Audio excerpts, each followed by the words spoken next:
kan tombol lonceng. Ulama iki malah aneh, carane nentang iku dekne cara dekne wektu maghrib ku nganti kira-kira 6:30 nganti jam 7. Engko lagi wektu isya jam 7:15. Pokoke dekne moh nak darani wektu maghrib ku cepet moh. Jadi alasannya masuk akal. Pangeran ku nak gawe biasanya ana kembarane, jadi ana tandingane. Jadi ya lucu ulama kok jane. Ulama ya kadang ya lucu. Sampai nak salat subuh jam piro? 4:30 kan, anggap aja 4:30. Berarti subuh nganti meletak srengenge ada waktu sak jam setengah. Ana waktu pinten? Sak jam setengah. Lah saiki maghrib iku wis surup. Nggih, maghrib napa surup. Kudune maghrib ku duwe padanan subuh ana waktu sak jam setengah. Amun dia setuju, entek mego abang tenan yo nek sak jam setengah mana dia nak santrine azan jam itu ngamuk, cung paling cepet 7:30. Perkarane dekne cara berpikir maghrib dipadakno subuh, yaiku qoblatul isyamsi ana wektu sak jam setengah jatahe subuh. Kudune ba'da ghurubi syamsi ya ana sak jam setengah jatahe maghrib. Dadi akhirnya santrine nak azan 7:30, 7:30. Nak jam itu diamuk tenan. Nak maulad dawilah wali 6:15 wis isa. Perkarane. Lah iku ulama. Ya semelane ya semacam-macam ulama iku macam-macam. Ya sing anut sing umum, sing penting ora ruwet. Ya tapi wau as-shalat khairun maudhu'un, asal salat iku mesti napa apik. Ya asal salat iku mesti napa apik.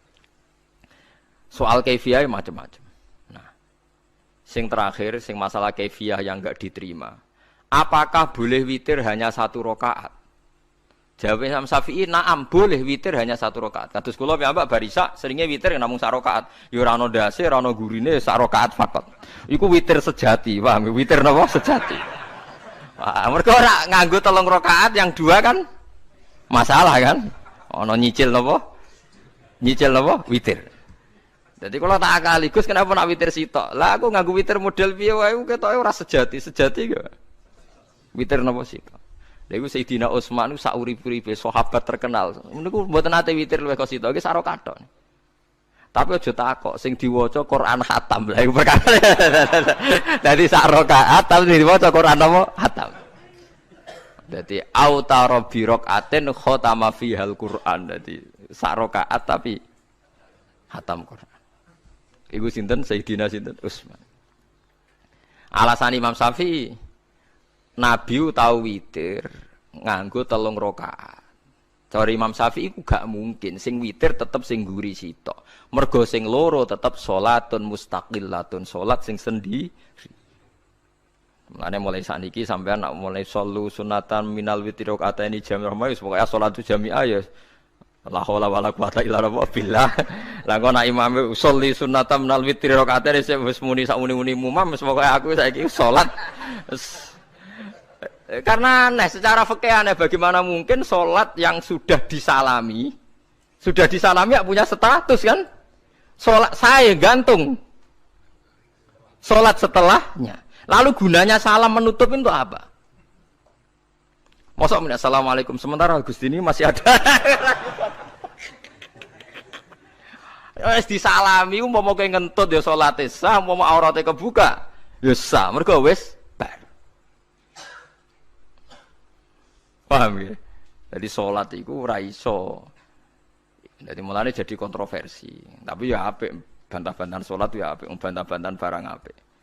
Jadi bangke bantah-bantahan iki ayundi malah perkara kan. Malah mari fitnah. Ya ada bantah-bantahan perkara napa? Sholat.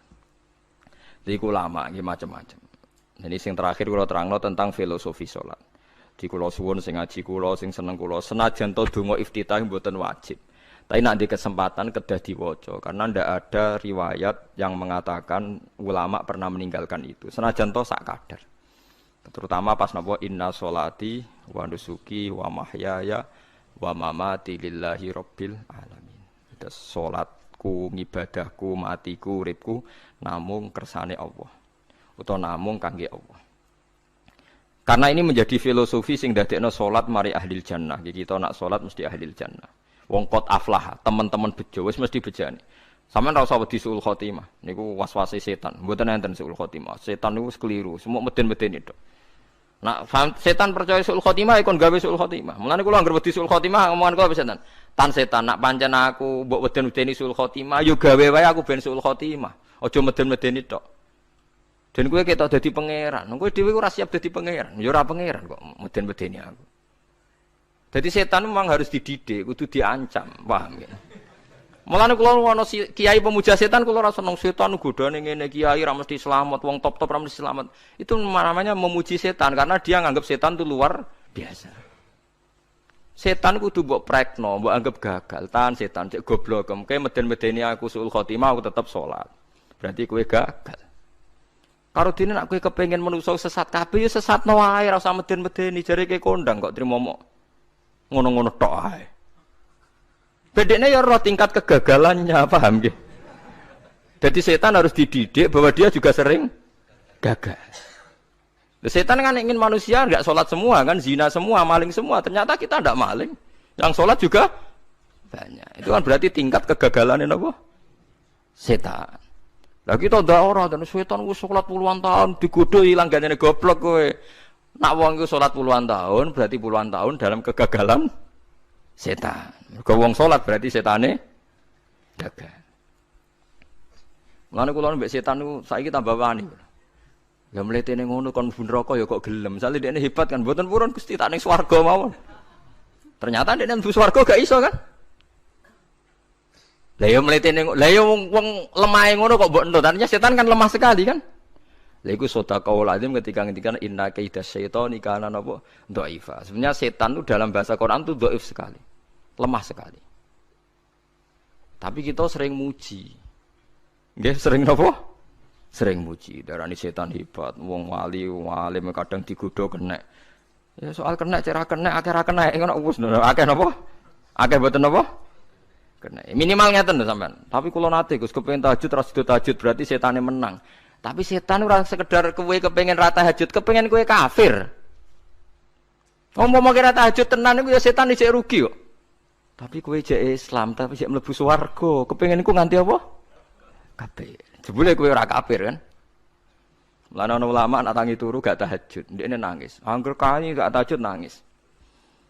Terus matur mbek pangeran, Gusti kenging napa kula mboten kasil tahajud.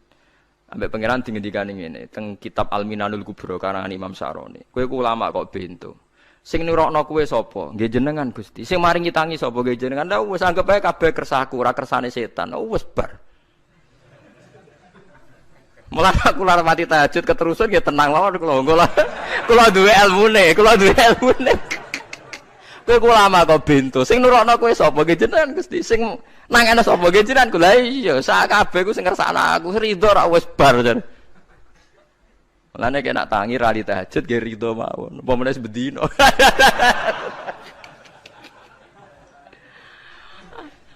Jadi penak berislam tuh enggak apa-apa. Berislam tuh gampang. Ya kowe turu sing kersakno sapa? Nggih jenengan Gusti. Kowe tangi sing kersakno sapa? Lah iku sanggep ae ku kabeh kersaku bar. Paham ya? Terus nak wae tahajud nggih tahajud yo kersane pangeran. Ra tahajud nggih ra tahajud yo kabeh kersane napa? Pangeran. Penting mboten maksiat mun sae. Penting mboten napa maksiat. Mun jenengan ngandel kula.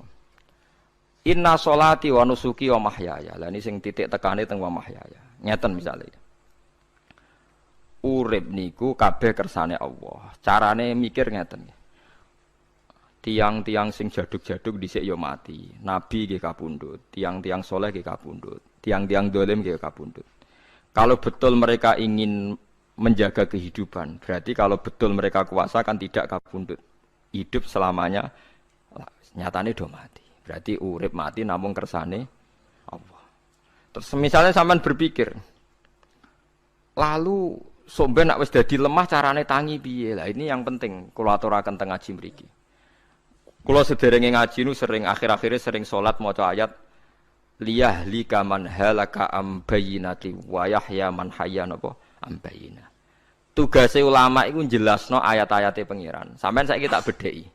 Sekarang sampean Anda hidup itu tahu alasannya enggak? Kenapa Anda hidup? Enggak tahu kan? Kenapa kita masih hidup? Enggak tahu. Kenapa Anda wujud? Juga enggak tahu. Kita pernah enggak ada, tahu-tahu ada. Juga enggak tahu alasannya kenapa. Yang jelas di luar ikhtiar kita. Setelah kita katanya punya akal ya, saya bilang lagi loh. Setelah kita katanya punya akal terus bilang kita masih hidup karena orang kelindes truk, karena nggak kena penyakit, karena jantung kita normal, paru-paru kita normal. Terus kita bilang hidup. Jadi kita atas nama kebodohan bilang kita hidup karena jantung kita normal, paru-paru kita normal, semuanya normal. Maka kita hidup. Nah ditakoi, lalu kapan kita mati? Setelah jantungnya rusak, paru-parunya rusak, terus kita mati. Tapi orang yang sama kalau ada bilang, berarti yang menjadikan hidup itu jantung dan paru-paru. Lalu berarti zaman kita belum hidup itu jantung dan paru-paru harus ada dulu, karena itu yang bikin hidup. Ya ada juga, dulu ya ada juga. Loh ya kalau jantung dan paru-paru semuanya normal menjadikan kita hidup, berarti jantung dan paru-paru harus wujud dulu-dulu, karena itu yang menciptakan kita hidup. Ya ada juga, ya tidak tahu. Paling-paling nanti statusnya paru-paru jantung hanya dipakai alat Tuhan untuk menjadikan ada kehidupan. Yang kita kira ada. Padahal sebetulnya kehidupan ini juga enggak ada, karena kita tidak tahu. Sing darani urip iku apa ya ora roh. Kowe roh maknane urip apa? Ulama kabeh sing alim-alim darani urip apa ora mati ngono tok jawabane. Perkarane ora iso jelasno. Mulane ning Arab al hayat didul mamat sing darani urip iku ora mati. Karena enggak bisa dijelaskan, coba Anda menjelaskan. Kowe urip iku sebabnya apa? Ada nyawanya, nyawa itu di mana? Terus dia nempatnya di mana? Oh, nempatnya di jantung ngene-ngene. Wis ora iso dijelasno. Nah, ketika hidup Anda tidak bisa Anda jelaskan, kudune sok ben wayahe tangi sangka kubur juga enggak bisa dijelaskan. Karena wujud kita ya datang tanpa diundang dan tanpa ikhtiar kita. Nanti tangi sangka kubur ya ora nganggo ikhtiar sama kan? Sama-sama ada kesimpulan lillahi rabbil alamin. Nah, tapi manusia atas nama akal, sawangane hidup ini ada alasannya. Karena kita ditangi ada bapak ibu terus kita jadi wujud. Lucu kan? Hidup ini disebut ada sebabnya. Tapi nanti mati, songkok kubur, terus tangi meneh dianggap gak punya penyebab. Alasannya sudah dilemah kok. Ono meneh carane piye? Lah zaman kuwe ora ngono. Dadi ono saiki. Carane piye? Makanya kalau suruh balik-balik bilang, jika tangi songkok kubur iku mukhal, berarti wujudnya Nabi Adam dan wujud yang sekarang lebih mukhal karena tanpa sebab. Nggih tanpa napa? Sebab. Lho nggih to, aneh Nabi Adam mek sampean saiki no. Dadi roh gentayangan dhisik kopo cucuk dadi sakmene iki. Do diutang, di kasus, do demenan. Aneh pundi? Aneh wujud yang sekarang karena wujud nanti ning ora-ora mahsyar wujud dari wujud yang sudah ada. Sementara wujud kita yang sekarang dari tidak ada. Lain ngomongane pangeran didik napa hal ata alal insani khidum minad dahri lam yakun syai'am mazkura. Manusia itu harus ingat bahwa dia pernah tidak ada. Ya, dari tidak ada ini menjadi ada adalah ayat bahwa wujudnya dia tidak ikhtiarnya dia sendiri. Mulane setan dinyak pangeran. Karo dene kok nyembah setan. Ma asyattuhum khalqas samawati wal ardi wala khalqa anfusihim. Wa ma kuntum muttakhidhal mudillina aduda. Setan kok mbok dewak-dewakno piye? Apa setan melok gawe langit bumi? Ora. Apa setan gawe awake dhewe? Ora. Umpama setan gawe awake dhewe mesti dekne milah berpenampilan ganteng, gerduwe ku elek kabeh, wewe ge elek kabeh. Umpama dekne gawe awake dhewe milih dadi napa? Ganteng. Mulane tiyang sing pun wusul nak roh setan mlebu neraka. Wah, berarti setan ra hebat, mletene ngono jebule milih nggon neraka. Kudune nak hebat kan milih nggon apa? Swarga. Lho niku mun kersane pangeran nego setan dakok neraka nak wong apik dakok swarga. Lah iya trimo diatur kok botol ngono ae kan. Artinya jika Anda bilang wis kersane pangeran setan dakok neraka, berarti setan mau koyok botol, koyok watu sing ditata sing duwe. Berarti setan ndak siapa? Siapa. Sama dengan kita ndak siapa? Siapa. Alam yakun syai'am. Lah nek ora ngerti siapa-siapa terus wusul inna sholati wa nusuki wa mahyaya wa mamati lillahi rabbil alamin. Dadi urip kula mati kula sedanten ikhtiar kula namung kagungane napa jenengan. La syarika lampun mboten enten tiyang sing sinten mawon mboten enten sing ngatur niku. Terus wa bidzalika umirtu wa ana napa minal muslimin dan dengan keyakinan niki kita diperintah. Jadi donga iftitah senajan to mboten wajib tapi itu filosofi dalam hidup. Kersane jenengan napa nggih delok donya niku pun bar. Urip ya kersane pangeran ya mati kersane pangeran. Mula kadang nggih mikir aku nek mati Bar mati jebule gak kiamat-kiamat tak kesuwen cah ngenteni atusan apa tahun misalnya. Anda tidak usah khawatir begitu. Zaman Nabi Adam nganti bapak amak wis saiki 7.000 tahun. Kok ora protes mbek pangeran? Terlambat Gusti saya menyaksikan dunia karena 7.000 tahun yang lalu. Ya sakniki kan pun tahun pinten to? 7.000 umure donya sakniki pun pinten? SM itu kalau menurut penanggalan agama itu 5.000 tahun. Sebelum Masehi dihitung Nabi Adam itu. Pokoknya dihitung langit bumi niku 5.000 tahun. Lah sakniki tahun 2000 sekitar 7.000 tahun. Padahal wonten sing ramal umure donya mau pinten? 7.000 tahun. Dadi enak sing mun diutang-utang mun beres niki mun bar niku mun dianggap bar niku mun muntek nih. Jarine to. Dieling-eling nggih kula suwun senajan to ilmu niki mun lazim diyakini tiyang Islam. Tapi sampean ulang-ulang. Kados srengenge misalnya. Kula nak delok srengenge niku eling. Berarti urip ning swarga selawase-lawas iku mungkin. Karena Allah bisa menciptakan benda yang begitu panas tapi punya daya tahan atusan tahun. Pemenang nak cara discovery ya nak ngitung malah jutaan tahun yang lalu malah hitungan konti wae jare dinosaurus 400 juta tahun. Padahal agama nanggali bumi namung pinten? 5.000 tahun sebelum napa Masehi. Tapi nak cara wong-wong ilmuwan jutaan napa? Sing ngitung ya sapa terus ke apaan terus. Ndak begini saja kalau sampean melihat matahari misalnya. Matahari itu kan banyak panas sekali. Ternyata Allah bisa mengelola matahari seawet itu. Ribuan tahun. Apalagi ngelola kita. Kita ini untuk abadi lebih gampang. Karena bahannya ndak panas, nggak gampang rusak. Terus gampang direproduksi, maksudnya gampang digantikan, maksudnya kan di masa lo kan kena. Kaya rohen udah anak keriting akeh kok putune kan gampang. Lho ki kula mikir mawon gampang ngeten. Misalnya buaya sing masyhur dianggap hewan purba yang terlama. Manusa ilang wis ketok angel. Misale koyo boyo mati ana anake meneh, anake ana anene. Nabi Adam kan ngoten. Wong sitok di ketahanan sampai saiki. Gonta-ganti wong. Artinya berarti ada gen Adam yang abadi sampai sekarang kan karena setiap manusia sekarang berarti ada gennya Adam. Artinya Allah memberi contoh betapa Allah bisa ngatur supaya fisik manusia gen ini abadi. Buktinya Adam nganti saiki kan masih kan? Lho nggih to, pasti di antara jasad kita kan ada unsur Adam. Lah ya Allah gawe sura, apa meneh kowe sampeyan ning swarga ning neraka, Allah tetap punya cara untuk bikin abadi. Mbok piye carane? Tapi melihat Nabi Adam nganti tok sampeyan kan ana bukti Allah duwe cara ngabadekno unsur Adam. Karena tidak mungkin kan dalam diri kita sekarang nggak ada unsur sinten? Adam. Sama ndak oleh bantah. Tapi Adam iki ambak kan pun kapundhut. Tetapi Adam yang sekarang sampai sampean saiki.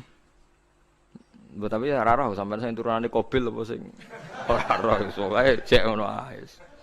Wong jarene cerita. Qabil iku lahire ning swarga. Dirabekno mbek Labuda sing lahire ning bumi. Labuda ku elek gembrot. Habil lahire ning bumi, rapati ganteng, dirabekno Iklima sing wayu. Lahiran swarga. Akhire Qabil gak trimo, wong aku cah ganteng kok dientukno celek.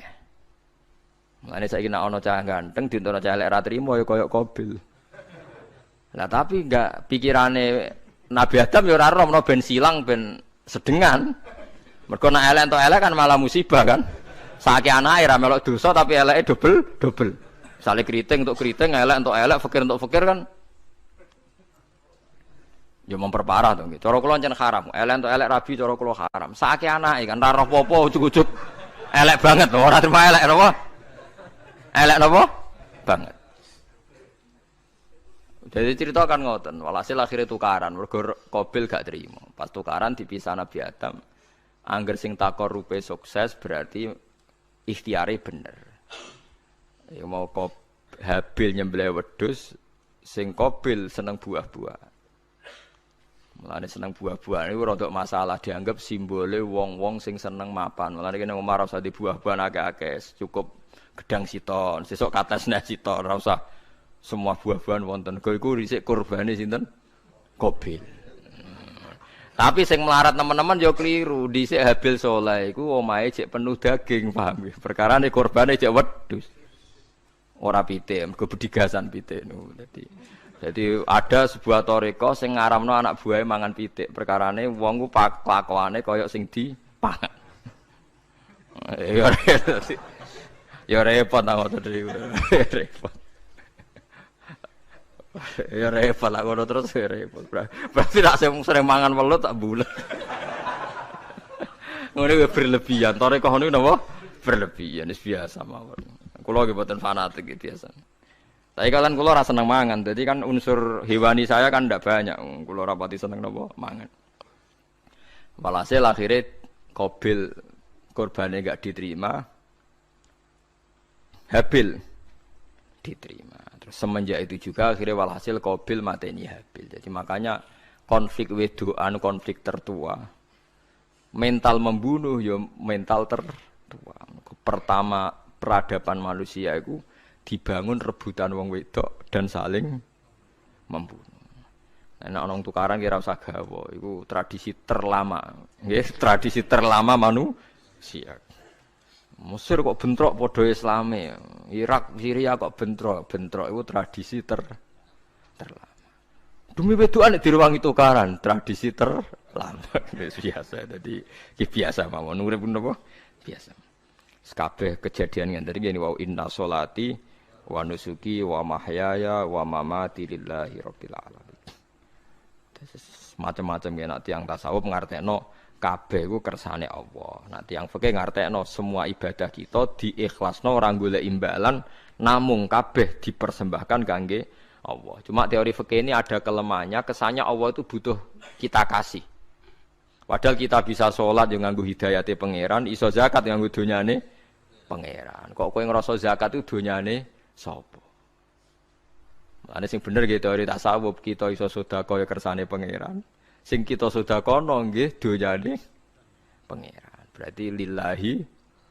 Nah, jadi lillahi ta'ala artinya nak cara tasawuf itu bahwa semua kebaikan kita ini karena Allah, karena hidayat Allah. Nah, cara fikih mboten kesannya kita yang berbuat lalu kita ikhlaskan Allah. Tapi pertanyaannya kan kita bisa berbuat itu pakai fasilitas apa? Hidayatnya Allah juga kan? Nah, makanya ilmu tertinggi dianggap tasawuf karena tasawuf ini yang benar-benar lillahi rabbil alamin. Tapi fikih juga baik karena wong kan seneng GR to nak muni aku alhamdulillah bar zakat. Muni aku alhamdulillah bar zakat itu kan ya ora jelas. Muni aku ngrasa dekne pelakune, muni alhamdulillah kersane Allah itu ya bahasa paling gak jelas. Tapi ya apik muni ngono, aku alhamdulillah bar salat. Ya pamer nak aku bar salat, tapi ya ngakoni nak kabeh kersane Allah. Lah nek kersane Allah sing dipamer apane ngene ya ora jelas ya. Ya tapi itu apik lah. Muni apa? Aku alhamdulillah bar salat. Itu ya bahasa agak jelas. Ya enggak jelas juga bahasa itu tapi ben ngono. Paham ya eling-eling itu. Terus salat niku ini yang keempat kalau ceritani hikayatu sholatil khosyiin. Saya baca di beberapa kitab Sayyidina Umar niku dipanah. Panah niku rak wonten mata pancing. Jadi nak melebu niku ditarik sakit, nggih. Nak ditarik napa? Sakit sekali. Ditarik dokter paling canggih pun sakit. Akhirnya Sayyidina Umar kondo, engkau tarik pas aku sholat. Gua aku nak sholat iku lali. Tenan pas beliau sholat ditarik uga ubah blas. Ditakoki kok jenengan ora krasa blas ora. Mosok aku ning ngarepe pangeran, eling pangeran krasa lara kan dadi aneh. Tapi alhamdulillah kowe krasa, sing aneh ya kowe wong sowan pangeran kok roh ana wong liwat ya roh. Jadi Sayyidina Umar, dadi khusuke Sayyidina Umar nganti dipanah, ditarik wak kangelan. Lara. Pesen engko aku tarik pas sholat. Mulane ora ana sahabat mati kecuali pas sholat. Mergo pembunuhe roh paling lengah iku pas sholat. Umar dipateni pas sholat. Aku yakin wong nakal mateni rugen pas sholat ra iso yakin aku yakin. Plengane ngono piye. Semasa sholat tetep siaga aja. Iku sirine kena apa Umar dipateni pas sholat. Kau musuhnya ku ngerti. Sahabat tu paling lali nak pas sholat. Sayyidina Ali kabudutnya ke pas sholat. Dan alhamdulillah cerita itu enggak ada sekarang. Karena yang sholat luwih canggih, luwih napa? Canggih. Wah, tetap konangan. Sholatnya pelengan dis. Konsentrasi penuh menjaga diri sendiri. Dadi kayak pangeran. Jadi justru itu nunjukno hebatnya Sayyidina Umar. Wes ngerti dalam bahaya tetap sholat. Nah, sekali sholat dia yang pangeran tenanan. Mboten roh blas. Sayyidina Utsman nggih pas deres Quran. Wae rata-rata ulama dulu begitu. Lalu aku masyhur Sayyid Ali Zainal Abidin itu pas dia sholat blandar ceblok sampai bajunya sobek, omah kobong dekne ra roh. Ditulung siapa saja enggak tahu ya dia karena asik mbek pangeran. Mosok jarene mosok aku pas madhep pangeran eling liyane. Nah, tapi kita ora iso kan bayangno salat-salat ke kelas ngoten niku. Nah, Kanjeng Nabi Muhammad soft paling guri niku yasma'u azizu sotri ka azizil mirjal. Nabi nak salat niku sing guri niku ngerti dentuman dadane Nabi sang wedine nang pangeran kados banyu sing umum. Ka'annahu husya alaih sampai Nabi meh pingsan saking wedine pangeran. Ini disebut taqsa'irru min hujuludul ladzina yakhshawna rabbah. Jadi Allah nazzala ahsanal hadithi kitabam mutasyabihan. Matsan ya taqsa'irru min hujuludul ladzina yakhshawna rabbah. Makanya potensinya orang-orang soleh itu jarang sholat sunat. Karena sholat fardu saja butuh energi yang luar biasa. Meh kudu kesemper. Nah, alhamdulillah kita kan sholat biasa saja. Berarti yo qobliyah yo oke, ba'diyah yo oke, sholat yo oke. Tapi cara dipateni wong ora iso. Tetep roh. Tetep apa? Ngono ngrasane krungu. Parah. Salate awake wis parah. Salate riyen para sahabat itu menjadi luar biasa. Sampai wong kafir nak ape nyerang, sampai ana salat khauf iku sampai wong kafir sepakat engko nak nyerang Muhammad niku pas napa? Salat. Sampai akhirnya Allah gawe rukhsah wonten salat khauf. Salat di mana separuh shaf njaga musuh. Mergo Nabi nek salat lali. Sahabat nek salat lali. Akhirnya gini ku. Dalam sistem keamanan jadi kelemahan sahabat gini. Akhirnya Umar sholat di depan umum. Lalu di depan umum. Kok iso lali kabeh? Mestinya nak Umar lali kan makmum Ruhin Mustafa eling mboten iki sing saf awal dua niku lali kabeh. Lho nggih imam kok ngarep. Niku Abu Lulu Al-Majusi ku iso liwat yo nganti tok Umar yo slamet. Munjen sholat kabeh. Nak saiki ra iso, aku yakin ra iso. Wah kena saf gure siji to sih. Nyak masjid sapa kejuwa to sih salat omong ya tenang sih. Lha iku wis anggepe barokah pangeran alhamdulillah. Dadi Umar iku teng ngarep, paham nggih? Abu Lulu maju. Aman mergo sing salat ra sadar ku kabeh ora kok Umar tok. Lha umpama Umar ngoten liyane mboten nak kecekel teng guri to. Hebat. Sidina Ali malah lucu meneh mun delingno ada ya mulai dulu ya ada intelijen namanya jassas dan itu saya tiru dawuh Sidina Ali jassas itu ya cara niki mata-mata ya Amirul Mukminin orang Khawarij itu berambisi betul membunuh Anda mbok ndak usah salat jamaah di masjid kita ini menjaga Anda di rumah. Sidina Ali jawab hisni ajali. Jadi masyhur Sidina Ali ngendikan yang menjaga saya itu ajal saya bukan pengawal presiden. Kalau saya mati sekarang, penjaga enggak ada artinya. Begitu juga aku nak ora wayahe mati. Iku mbok wong niat mateni aku ya ora iso. Sepintas ngendikannya ini hanya klis, tapi nak mbok angen-angen bener. Sampeyan delok saiki, misale Pak Harto itu prajurit perang mulai dulu, matine ya ning omah. Kok ora pas ketembak musuhe, padahal sak urip-uripe perang. Khalid bin Walid niku sahabat paling banyak